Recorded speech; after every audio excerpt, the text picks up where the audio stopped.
Today I'm going to teach you how to make a big decision and be able to let go of all that worry and concern.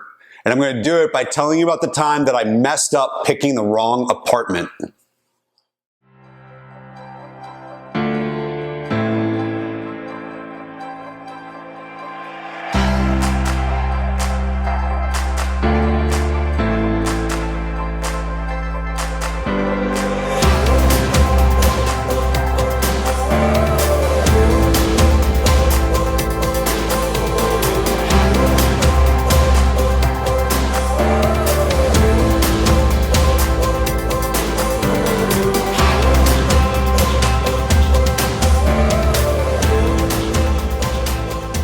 All right, so I'm back in really early recovery, and I just got out of a halfway house, or I'm about to leave a halfway house, and I have to start looking for an apartment. And I'm living in Nashville, Tennessee, a city that's completely new to me. I didn't even know where the right areas of town were. I didn't know where to start looking, where the apartment complexes were.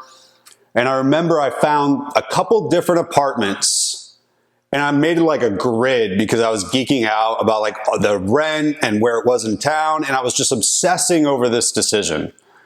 And I was paralyzed because I was so worried that I was going to make the wrong decision. And so I finally go to one of my meetings because I have to put it down. I go to one of my meetings. And in my meeting, I share about it. I share about how I'm like so scared because see, this is, I'm not just scared of picking the wrong apartment, right? Like that's what normal people might worry about. Like I'm going to go to like the ultimate extreme. Like I'm going to pick the wrong apartment. If I pick the wrong apartment, there's going to be people there that are going to be using like nearby and I'm going to use, or it's going to be a bad area of town, or I'm going to get shot, or like my entire life is going to be ruined if I make the wrong decision here. And after the meeting, one of the old timers comes up to me and goes, "So you're struggling to make a decision, huh?"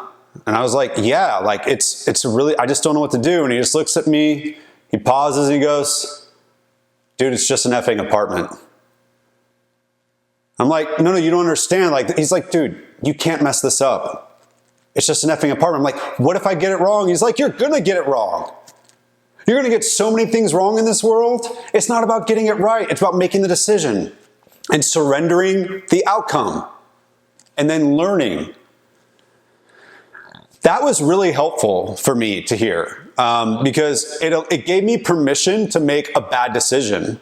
Now, I'm not saying it gave me permission to not do any research. Clearly, that wasn't my problem. It gave me permission to, once I had done the appropriate amount of work on my side of the street, to let the outcome go. Because I think for a lot of us, at least I'll speak for me, is I think that I can truly control the outcome if I just do X, Y, and Z. And I can guarantee it'll go well. And I'm a bad person if I don't.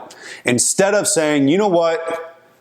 I have to let go. I focused on what I could control. I let go of what I couldn't, and I made the best decision possible. So this became really important because later on, a couple years later, I was facing a really significant decision in my career path when I was working at a Fortune 50 company, and there was a traditional path to management that I was looking at, and there was a very untraditional path to do something that had never been done in the company before, but it would give me the opportunity to skip like 5 years in the career path.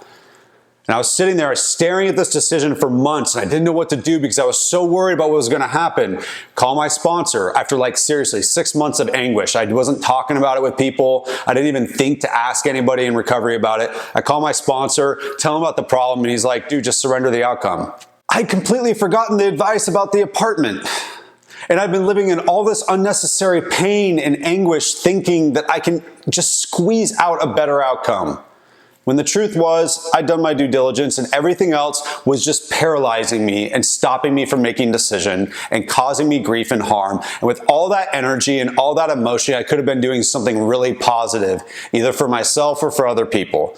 So, if you are sitting there and you're sitting on a decision and you're really concerned you're going to make the wrong one, I'm not saying don't do your due diligence, but ask yourself, am I reaching the point of diminishing returns where I'm trying to control things that I can't? I'm trying to know things that I can't. I'm trying to create a future that nobody can create. Are you trying to control the outcome? And if you are, focus on what you can't control. List it out.